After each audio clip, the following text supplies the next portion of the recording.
আসসালামু আলাইকুম, সবাইকে স্বাগতম ফাতেমাস কিচেনে। চলে আসলাম নতুন আরও একটি রেসিপি নিয়ে। আজকে আমি করে দেখাবো সিম ভর্তা। সিম ভর্তা তো আমরা কম বেশি সবাই করে থাকি, কিন্তু আজকে আমি একটু অন্যভাবে করেছি, তাই আপনাদের সাথে শেয়ার করতে চলে আসলাম।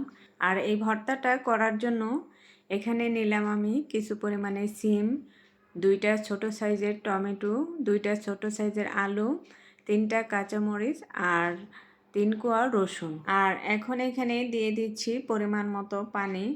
সিম আলু সিদ্ধ করার মতো যে পরিমাণে পানির দরকার, আমি সেই পরিমাণে পানি দিয়ে ঢাকনা দিয়ে ঢেকে সিদ্ধটা হওয়ার পর ফিরে আসব। আর এই যে এদিকে কিন্তু সিদ্ধ হয়ে গেছে, আমি একটু চেক করে নিচ্ছি। আলু টমেটো সব কিছুই কিন্তু সিদ্ধ হয়ে গেছে।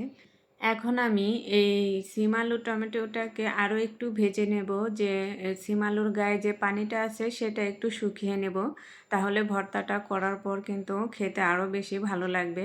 আর এই যে আমি সিমগুলোকে কিন্তু একেবারে পানি শুকিয়ে ভেজে নিলাম, এখন নামিয়ে নেব। আর সেম প্যানে এখন আমি দিয়ে দিচ্ছি সরিষার তেল, যেহেতু ভর্তা করব আর সরিষার তেল না দিলে তো হয়ই না, সেজন্য দিয়ে দিলাম সরিষার তেল আর দিলাম পেঁয়াজ কুচি।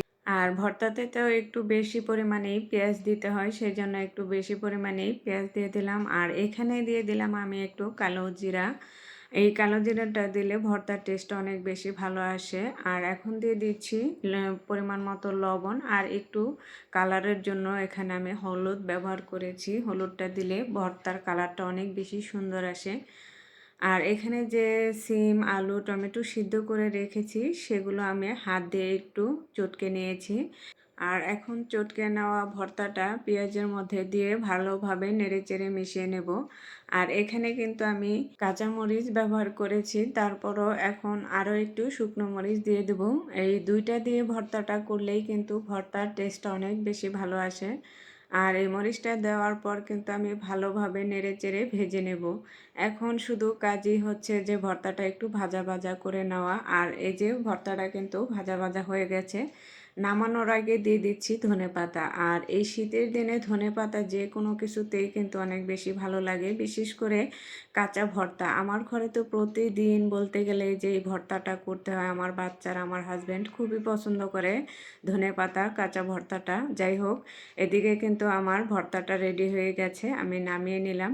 আর আজকে আমার এই সিম আলু টমেটোর ভর্তাটা কেমন লেগেছে অবশ্যই কমেন্টস করে জানাবেন। আর আজকের রেসিপিটি ভালো লাগলে যারা পেজ থেকে দেখবেন তারা আমার পেজটা ফলো করবেন, আর যারা আমার ইউটিউব চ্যানেলে নতুন তারা আমার চ্যানেলটিকে সাবস্ক্রাইব করে চ্যানেলের সাথেই থাকবেন। সবাই ভালো থাকবেন, সুস্থ থাকবেন। আল্লাহ হাফেজ।